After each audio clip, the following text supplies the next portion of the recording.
this service call came through as an inverter troubleshoot. This is a Delta inverter. A homeowner called and stated that they had higher electric bills and that they thought their inverter was not working.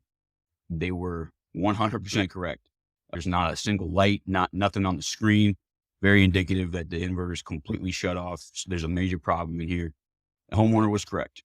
Upon opening the dead front, you can see a horrible case. To date, this is probably one of the worst cases of water intrusion on an inverter at the ground level that I have ever seen. Water literally poured out of this lower DC disconnect portion. I call them the lower cabinets, right? It was probably filled about halfway. As soon as I took the lower two screws off in the bottom corners, boom, water poured out. We're going to go ahead and look at some more photos on this job and show you how I was able to determine that this is actually coming from the roof.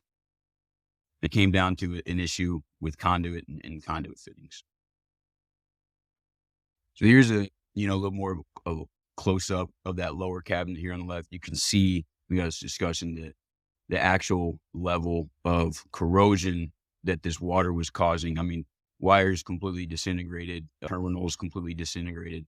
Water and rust over time will wear down almost anything, especially metal components, right? And then when I came over here, this picture on the right, is what we call an LB, left bend conduit body, right? Very commonly used to transition a piece of straight conduit into a lower cabinet of an inverter and go around, corners, walls.